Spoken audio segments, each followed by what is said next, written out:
So I'm going to build up the courage, or have I built up the courage for Operation Fiat. So, as you can see, it looks like it's just a storage bin. Underneath there is a beautiful car, unfortunately sold to me with a fully restored example till the accelerator pedal fell off, and then I looked underneath it and it had all been covered in black stuff to make it look like it was lovely. So unwrap all of this crap off it, and then look at taking the bumpers off and buying a rotisserie, turning it on its side. I'll take the engine out first, somehow mounting it on there, take the engine out, turn it on its side, weld a brace in between the doors, cut the floor out, put in new floors. I drove all the way to Italy to go and get, and then put it all back together. Sounds simple when I say it like that, in 1 minute 30 seconds. Don't think it's going to quite work out that. Anyway, keep smiling. Well, it's another day in paradise. Wake up every day trying to be glass half full. Managed to get this bad boy out the garage yesterday. Well, that wasn't the difficult bit. The difficult bit was the Opel, which I'll show you on the video that was parked there. Nice that that's out of the way. You can even see the little dry spot where it's been sat. Obviously nice to see Panda in his smiley face. Defender obviously looking amazing as per normal. So yeah, nice, excited to get on with the next part of the project. So possibly the easy one is the Opel just needs some bits and bats that I'd taken off in the past, but the infamous Fiat Spider with its naughty, can we see there? Oh yes, there we can. Holes.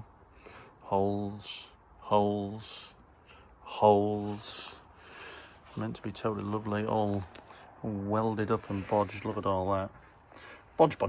But when these cars were worth nothing, that's how people did. You needed a car MOTing or whatever it was at the time. Probably an MOT.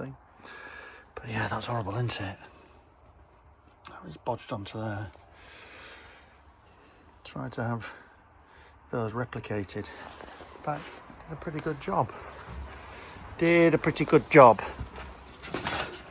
Look at those I've had pressed. Problem I was having after having them pressed was getting them to join together. So much as obviously that would involve a bit of welding, we just couldn't seem to get the exact.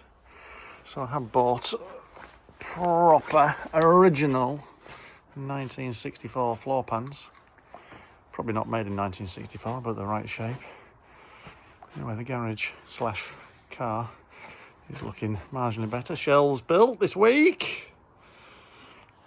Trying now not to put a lot of crap on them to make it easier to get tools there.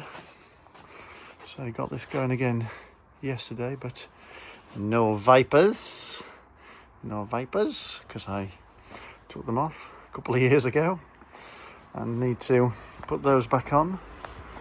Bit inside the car, carpet that's just in the house, bit of a side panel again just in the back.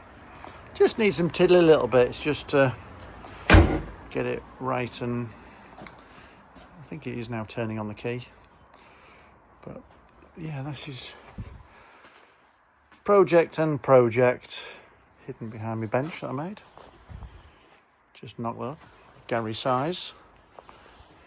If you're a normal sized person, it should be maybe this size, but because I'm a giraffe, that's the reason why it's so big.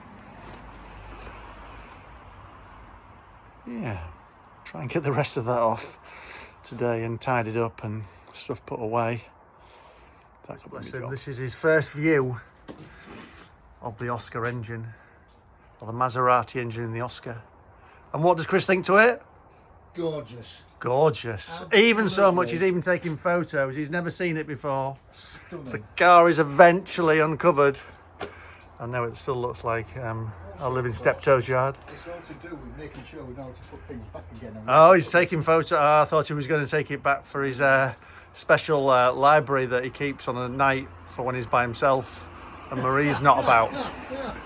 He's gonna have the special Fiat folder in his phone. So if he maybe goes, I don't know, maybe to the toilet by himself sometimes, you know, he could have kept it for photos. There he is. Keep my other life out of it. There we are. He's got his special life. Got this. This is very exciting. My little fuse box cover.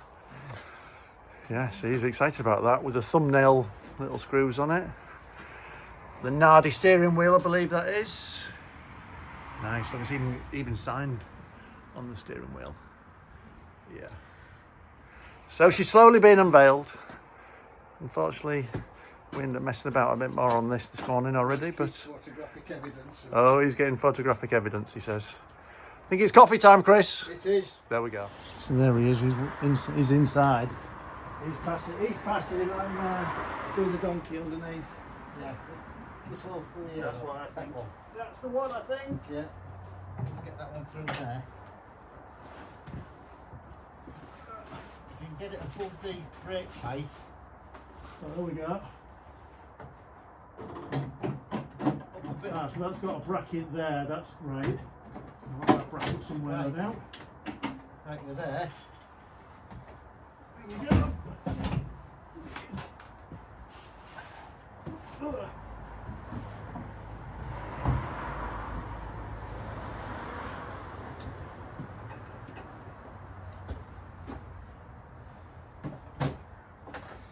That goes on like that. So we're going to go for a start after 2 years. Chris is just putting the battery in, which has been on trickle charge for 2 years, so let's hope that works. But sometimes that doesn't mean that it's going to carry on working. Anyways, he's on it. He does like to be on his hands and knees inside the boat. I like to call it the boat. It looks like a boat with, you know, seats and everything in it. If I can find where oh, there it is. The ignition key goes in there. We've got an accelerator there. Put it out the gear. Have I got the right key?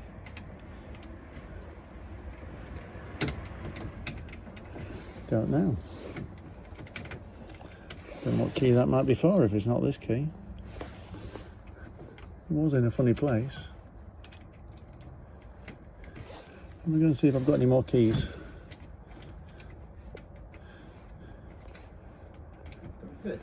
No, I say I just saw them loose. I didn't know problem. Multiple cars, multiple keys. Let's see if these keys do anything. Oh, it's very uncomfortable getting in here. Let's have a look.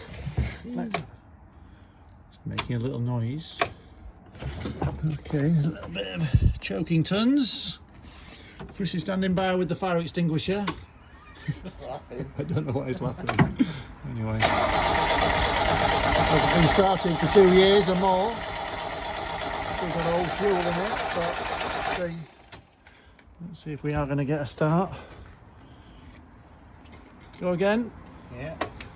I love the radio mirror.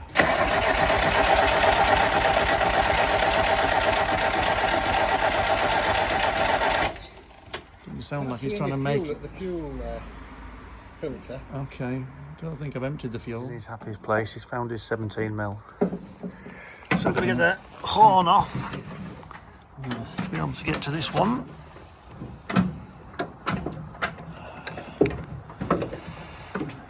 We failed to make it start, but it might not have any fuel in it, which is probably not a bad thing. So we might just deal with that at another date. There we go. That's the horn off there.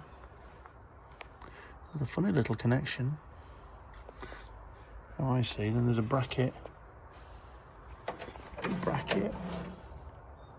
So a little 7mm with a little nut and then a washer before the connector.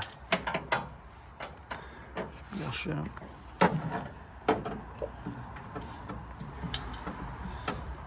Connector. Nothing else.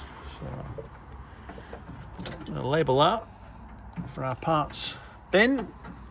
How are we getting on with the 17 down there? This nut's just come off, just trying to get the washer off. Okay, good man. Look at us labelling things up.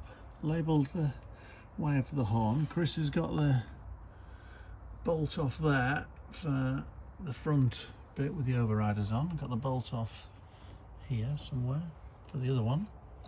But this one's a little interesting little sausage. That one in there looks all very fine here until you try and get your hand through this hole here. Anyway, I'm trying. I found out now what it is, 13 mil.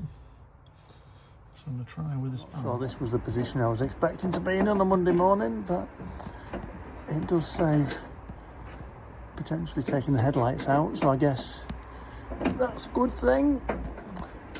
Now I'm working out, am I doing it the blooming right way? Because I'm working all the way down in the wing. All the way down here. Yeah. Don't know why I've got the light switched on. Can't see anything. Yeah, I'm definitely doing it. Tightening it as opposed to untightening it. Here we go.